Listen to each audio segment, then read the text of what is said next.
Hey everyone, it's Clarissa, also known as Bunny Simmer. If you guys are in the US, I hope you had a wonderful Thanksgiving yesterday. Mine was fun. We went to my grandmother's, which is our tradition, and then on Saturday we do a second family Thanksgiving at my parents' house. And somehow my brother got the dates confused, which I don't know how he has because we have had this tradition of two Thanksgivings on those dates at those locations almost my entire life. And so yesterday I was at my grandmother's house and it was getting ready to be time to eat, which she has Thanksgiving really early. Typically we eat at like 11 or 12. And my brother wasn't there yet and he is usually pretty timely. So I call him and he was like, "I was just about to call you. Why is nobody at mom and dad's house?" And I was like, "Bud, we're at grandma's. You're not supposed to be at mom and dad's until Saturday." So he missed it, which is he had Thanksgiving with his in-laws that evening. So I promise he did not go like Thanksgiving-less. But what's really funny is that his birthday is at the same time as Thanksgiving. And so we had a birthday cake and my grandmother had his presents and stuff. And he wasn't there. He wasn't there. So she was like, "We don't want the cake to go to waste, Clarissa. So what if we just like sing him happy birthday and record it? And then we get to eat his cake anyway." I'm like, "Grandma, if that's what you want, that's what we can do." So anyway, I guess we will just have to celebrate his birthday on Saturday. I have no idea how he did that. Anyway, so the build here is a Craftsman style house that I am building in Del Sol Valley, which is the world that came with Get Famous. I passed a lot of Craftsman style houses on the way to my grandmother's house, and I just always think they're so warm and inviting. They're one of my favorite style of homes. So I definitely wanted to build one in The Sims today. I looked at probably like 4 or 5 different houses and their floor plans to build this. So it's definitely amalgamation of several different homes. And so because of that, it took me a little bit to figure out how I wanted to do the floor plan. Originally, I was going to put the parents' bedroom on that kind of side wing, and it looked like there was just too much wasted space. So eventually, I'm going to change it up and make 2 children's bedrooms over there and move the parents' bedroom to the other side of the house. Like I said, they're one of my favorite styles. Craftsman style houses became popular in the United States around the 1900s as Americans were kind of moving on from all of the frills of Victorian houses. And it was during like the arts and crafts movement in the United States, which was kind of cool. And like I said, they're really known for these like earthy colors, really warm and rich, usually a lot of open ceiling beams and a lot of mortar, like brick or stone fireplaces. They're also really known for the pillars that I put outside, which are usually masonry at the bottom and then the tapered look on top. And those came with Get Famous, which is another reason I decided to build it in this world. I don't know, I just think there's such an inviting style of house and one that I really enjoy in real life. So I thought it would be fun to build in The Sims today. I wish there were a few items in The Sims that would make it a little easier. I do have to say, with Get Famous and Seasons, you do have a lot of the items that I think of with a Craftsman style house, like these windows. The front door from Seasons really scream Craftsman to me. The pillars from Get Famous. And then we have a lot of, I think, some really warm floor colors that we can use for Craftsman. But built-ins are a big thing of Craftsman style houses, which I think are kind of hard. We do have the ability with the modular furniture to build some built-ins, but they're a little too modern for me. I don't think they really match the style that well. And you can make what look like exposed rafters in The Sims using spandrels, but because you can't paint the roof, I kind of see it as pointless. Like I have this rich brown wall and the floors, and you have this olive green that kind of runs throughout the house. And then I could do the rafters, but if you look up, there's just like a stark white ceiling. So I chose to skip that, but you do have the ability to kind of add that texture into the house that if you wanted to. But anyway, here I am jumping into the kitchen, which again will change. This open floor plan, I just didn't think it was it. So I will eventually close off the kitchen and then the dining room will still sit in front of that large sliding glass wall, just to help make things feel a little cozier by closing them off. Now I'm decorating the living room, and I really wanted a green sofa. And at first I thought about this one from Dream Home Decorator. But again, I just think the style is too modern. We got two of everything in Dream Home Decorator. I really kind of wish that they had kept that modular, modern furniture that we have and then also paired it with a more traditional set. I think it would have made it more versatile because Dream Home Decorator is about decorating the houses in every world. And so I wish that the items that came with it wasn't just one style. And it is a style that we've had in a lot of packs leading up to Dream Home Decorator. So I think it would have been more versatile. So instead, I use this couch that is from Base Game, but it is a career unlock. And I adore this couch. To me, it's the couchiest couch that we have in the game. I think it's like just a really good, simple couch. I just wish it had a matching chair or love seat. So instead of doing that, I just put two in here. I thought the color went really well with the tile in the kitchen and really embraced kind of the green color that runs throughout the majority of the living space.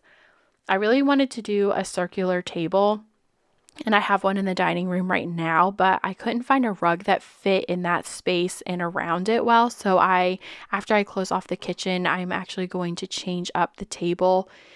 And here at the front door, there's a big gap between the front door and the dining room. So I really wanted to utilize it. I didn't want all that space to go to waste. So at first I was like, maybe I can use laundry day as built-ins, which is kind of, part of that Craftsman style, but they didn't fit the best. And so I will put really usable items like the thermostat and the umbrella rack, which you can actually select an umbrella for your Sims with that if you want. And then I will add some toys to the front. One is like a decorative bucket of toys that came from Parenthood. And then I will add like a toy or two on the coffee table and then some actual usable items in the living room. So if your Sims are all out here gathered, your children's Sims can sit out here and play as well.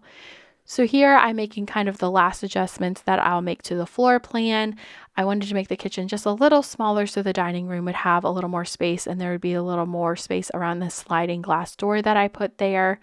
And I just thought it made the place feel a little cozier. I do love an open floor plan, but sometimes I think, especially with an older home like a Craftsman style, they're not as open as we think of modern homes.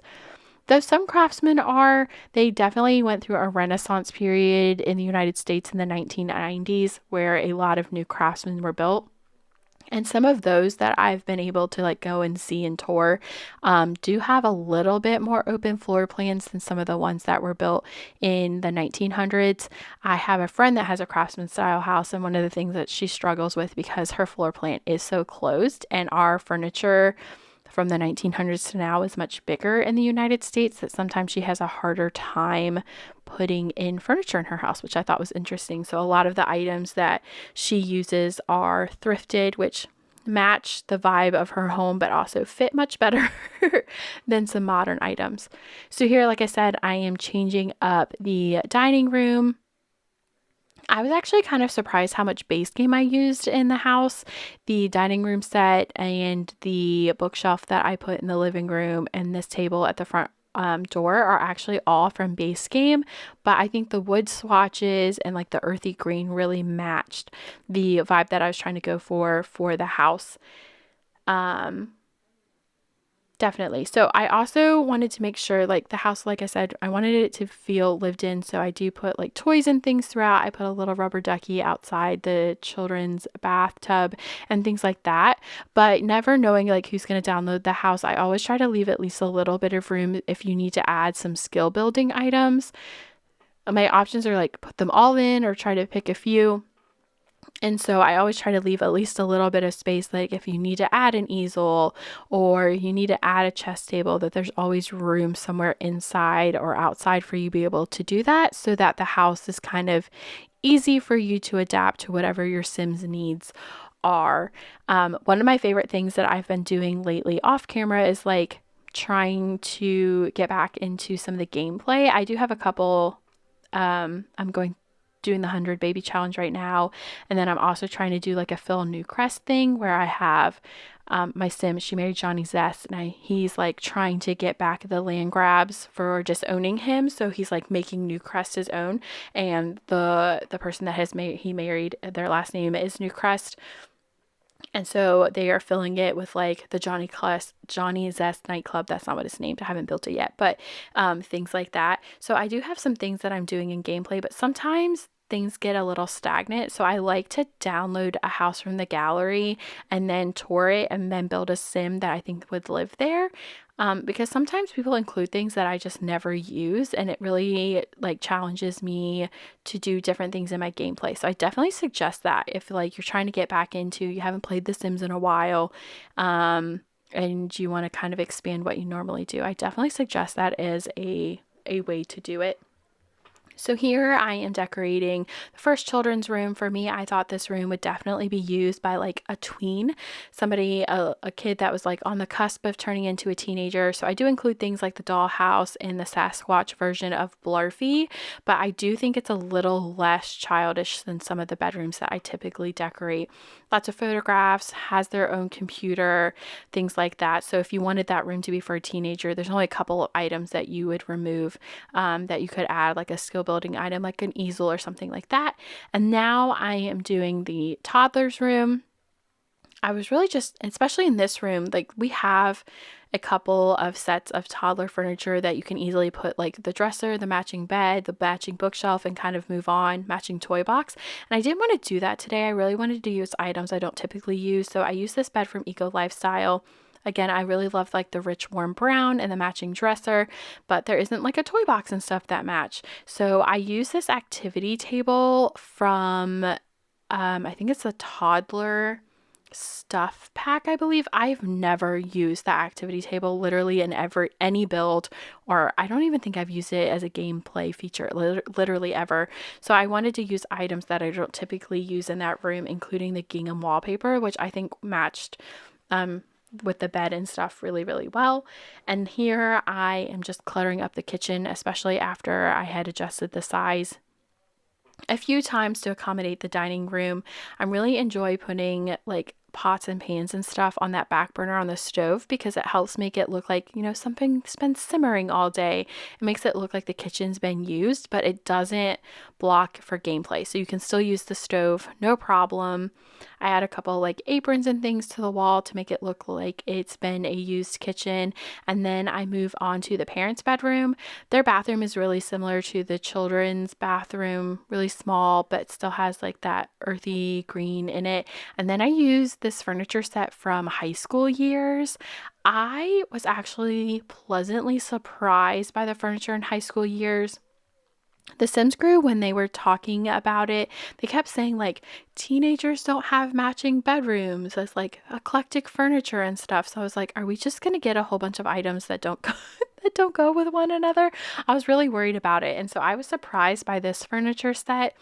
One, I really, really like the green swatch. I don't think that we have anything that kind of looks like that. And there are other beds that patterns of like the quilt and stuff on top, I think are really versatile. But for some reason, I really like that orangish brown with that green. I think it's one of my favorite furniture sets, and it came with a matching dresser, nightstands, and a little shelving unit if you want to use it. So it's become one of my favorite beds that I've used a couple of times now. So now I am jumping outside. I wanted the house to be a place that, like, if they decided to have a block party here, all the neighborhood kids could come like swimming and stuff like that. So I do put it in a little driveway because it does look like there's like a little ramp there that you could pull up. Even though we don't have cars, I just thought it made it look a little more realistic. And then outside, I do add a swing set and a couple of gardening pots and a little bit of landscaping. I never know if I should use a fence on this lot or not because there is the fence that's right next door that isn't really connected to anything. It's just part of the world there, that brown one. So if you build next door, sometimes it looks like there's too many fences, but I wanted to use this white one just to help lighten up the lot a lot because I used that dark gray brick and I used the dark green. So I thought the white fence would go really well with the white columns and windows and things. You'll have to let me know what you think. And as always, I do try to make the yard look lived in. So I add like a laundry line and stuff like that, but I always like to leave a little bit of extra space just in case your Sims need specific skill building items. That's always one of my concerns, is like, I don't know if your Sim needs the logic skill or if you're going to need to fit a rocket ship out here. And so I try to leave at least a little bit of room so that as your Sims needs change or whatnot, that you still have room for the functional items you need if you decide to download this house. And I do that inside too. Like, I like to add clutter, but I also want to make sure that there aren't any routing issues, or if your Sims need a specific item that I haven't added, that there's definitely room for it so the house is still usable for as many Sims as possible. You know, anybody who wants to live in a Craftsman style house, while they're a lawyer or a scientist, I want to make sure that there's room for all of the things that your Sims need, and for whatever storytelling purposes that you have. So here I am just finishing up the landscaping out front. I enjoy putting terrain paint around any of like the sidewalking, the house, again, because I just feel like that's where grass would naturally wear down. And then I add the last few things. I'm going to add a couple of rocking chairs on the front porch and a rug and whatnot. And that's the build. So if you guys liked it, please feel free to like and subscribe so that you'll catch my newest videos. And this house, as always, will be on the gallery. Thank you guys so much for watching, and I will talk to you soon.